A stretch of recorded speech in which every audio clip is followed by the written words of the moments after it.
And this leads us on to the next question, which is about this blend of on-campus and online teaching. And obviously, Arts University Bournemouth is an arts university, so a lot of practical courses. As you go through the pandemic and as you start to think about the new academic year, what does the new blend of on-campus and online teaching look like for your university at the moment? Have you got a sense of what that blend might look like? Thank you. On a number of levels. The very first thing we did as a university is to set out a number of academic principles. So very early into the crisis, which emerged, I remember, on the 23rd of March. I'd been in the job for 45 days and had to close the campus. And that was okay, because actually it was easier to close the campus than it was to reopen it. Everyone's found that the nature of use of space, of time, and of office has been contested, and it's quite difficult to bring people back in. The other opportunity it proposed through our academic principles is it gave us a chance, through the new strategy that I was just launching at that moment, and also in innovative ways of teaching and learning, and some reviews of our signature pedagogy, to think what can be gained from the disruption we are seeing. What are the upsides of the disruption? Give you a bit of context. I came from Australia, where online learning, either through development of controlled entities, through strategic investment vehicles, through parallel universities, and I helped set up one of those at RMIT, a very small part in terms of helping set it up, but I fed into the process of creating this new entity. I felt when I arrived in the UK that United Kingdom was very far behind. First of all, in the nature of disruption. Secondly, in the nature of online provision. And thirdly, in the way that they work with online partners.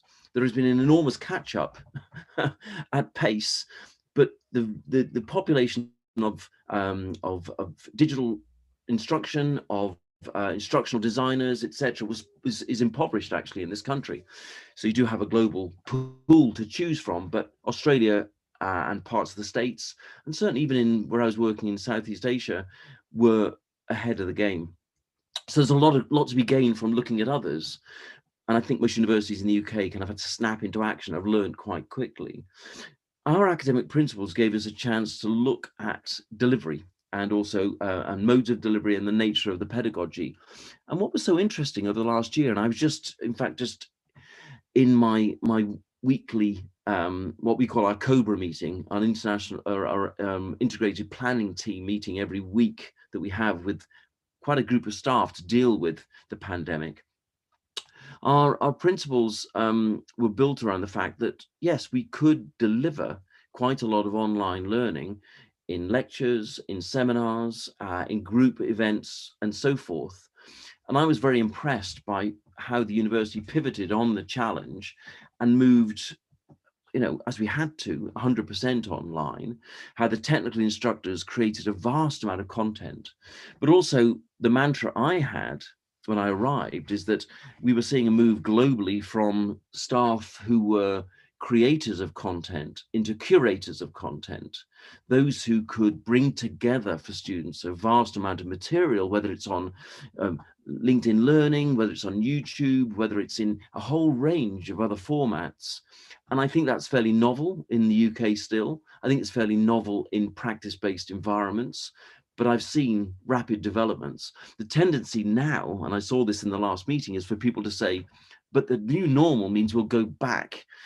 And I think we're under two sorts of pressures in the UK at the moment. One is habit, and the second one is an expectation from the middle to right-wing press, who go into kind of paroxysms when you say, look, universities are going to carry on with their online learning.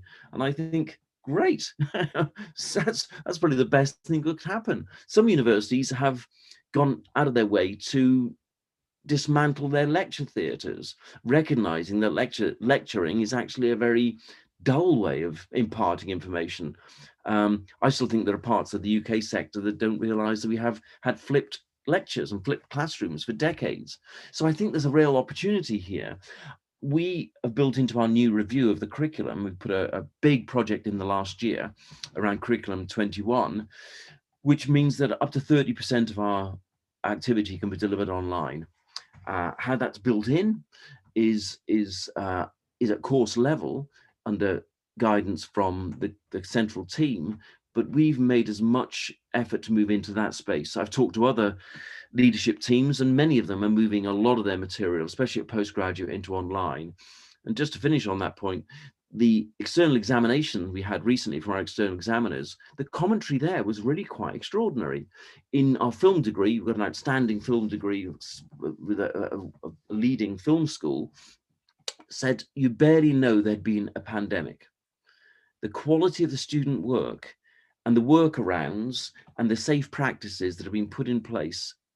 When I looked at model making, or I looked at costume, or I looked at textiles, there's something to be said that under constraint, the UK students have come to life and have coped remarkably well. So I'm fortified by that, but that's what the percentage going forward will be.